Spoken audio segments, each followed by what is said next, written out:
What's going on, football fans? Just want to get another quick video up on the page, as today was day 2 of mandatory minicamps for the New York Football Giants. One player of note who was out today, minor injury, doesn't sound anything serious. I think he's just getting the day off, was Sterling Shepard, this year's presumed number 1 wide receiver for this team. So we're definitely going to need him, but probably sounds like he probably will be back for tomorrow's session. We'll see. I'll monitor it, but it doesn't seem anything serious. Now, what stood out today from everything you read from everybody was the offense. This seemed as if it was the offense's best practice to date. They said overall the offense looked very crisp. Not a lot was written about Daniel Jones today, good or bad, but there were a couple standouts that was really focused on. The first guy is Darius Slayton. Darius Slayton, the 6th-round wide receiver. Of course, he struggled earlier on in camp. It was written that he dropped that ball. Daniel Jones threw the interception. Yesterday, he stood out. They said that he was showing the speed.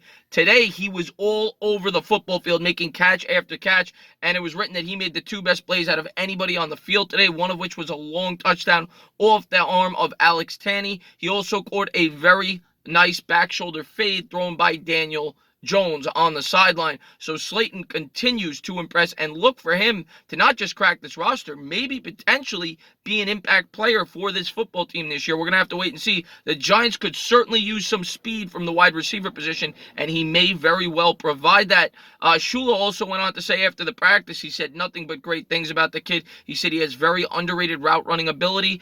His hands are very strong, and of course his speed is his major asset. He ran a 4.3940, and he seems as if he could be the type of player that could take the top off a defense.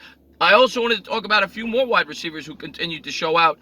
Benny Fowler, they continue to write very good things about this guy. Of course, Fowler is a veteran, doesn't have as much upside as some of these other younger wide receivers like a Reggie White Jr. or a Slayton, but Fowler is reliable, and he continues to do so in every practice. Every practice I read about this guy, he's doing something productive on the football field, and today he caught a touchdown from Eli Manning. He looked good in the red zone, and yeah, Fowler continues to play well.